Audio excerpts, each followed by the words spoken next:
Հարավային Կովկասի երկրները դատապարտված են համագործակցության։ Արտգործնախարար Արարատ Միրզոյանն է այսպես ձևակերպում խոսքը խաղաղությանը նվիրված ֆորումի ընթացքում, որին մասնակցում են նաև թուրք և ադրբեջանցի պատվիրակներ։ Նրա խոսքով Երևանի և Բաքվի միջև խաղաղության պայմանագրի երկարաժամկետ իրականացման երաշխիքը փոխադարձ շահն է, այլ ոչ թե երրորդ երկրների միջամտությունը։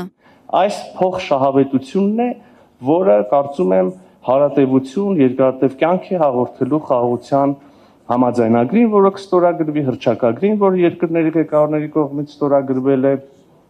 կանոնակարգին սահմանազատման, որը վավերացվել է մեր ազգային ժողովում։ Երբ կկառուցվի Թրամփի ճանապարհի Հայաստանով անցնող հատվածը, նախարարը դժվարանում է ասել, բայց շեշտում է, հենց այսօր էլ ամերիկյան կողմի հետ քննարկում են տեխնիկական հարցերը։ Իսկ ինչպես է խաղաղության օրակարգում տեղավորվում Բաքվից շարունակ հնչող ապակառուցողական խոսույթը, մասնավորապես Ալիևի վերջին հայտարարությունը կապված Սևանա լճի անվան հետ։ Չի տեղավորվում եւ մի ճշտմամբ իհարկե չեմ ուզում ոչ մեկի փաստաբանություն անել, բայց ձևակերպում այդպես է, չէ՞, ցարական քարտեզներում չկա Սևան, կա Գյոբչա։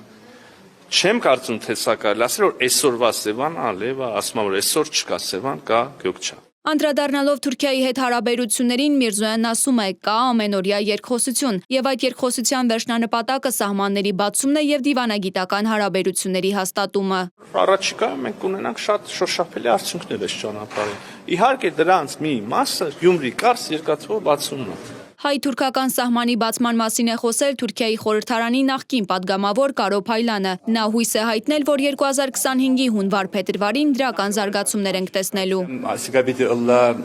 երրորդ երկրների քաղաքացիները համար ասփացումը հունվարին, եթե ամեն ինչ լավ է, անգեհետ հուսամ քանի ամիսի մեջ Թուրքիա եւ Հայաստանի քաղաքացիներն ալ Թուրքիա եւ Հայաստան պիտի գարանան երթալ։ Թուրք փորձագետը, որ նաև լրագրող է, դրական է գնահատում սահմանի բացումը, ասում է Թուրքիայում մարդիկ ծարավ են խաղաղության, բայց այնուամենայնիվ չպետք է իրականությանը վարդագույն ակնոցով նայել։ Ես միշտ ասում եմ, որ հենց հիմա է, որ Թուրքիան եւ Հայաստանը պետք է բացեն իրենց սահմանները երկու երկրների բնակչության համար, բայց սա որպես լրագրող եմ ասում։ Ես այդքան էլ վստահ չեմ, թե արդյոք թուրքական կառավարությունը այդ փուլում է, քանի որ Թուրքիան եւ Ադրբեջանը շատ մտերիմ հարաբերություններ ունեն։ Կարո Փայլանն ասում է, եթե նախկինում հայ-ադրբեջանական հարաբերությունները խանգարում էին Թուրքիայի հետ հարաբերություններին, հիմա երկուսը միասնաբար են առաջ ընթանալու։ Այս ամիսները շատ որոշիչ կդառնա Թուրքիա-Հայաստան նորմալիզացիայի եւ Հայաստան-Ադրբեջան նորմալիզացիայի եւ եթե արամիդիալ երկրներն ալ քիչ մը օգնե կարծեմ Թուրքիա համոզելու համար եւ Բաքուի նախագահ Ալիևը համոզելու համար կարծեմ ամեն ինչ գտնա շարժել միասնաբար։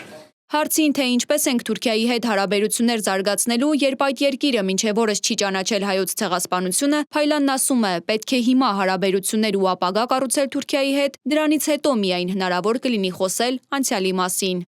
Մերի Դանիելյան, Reopen Media։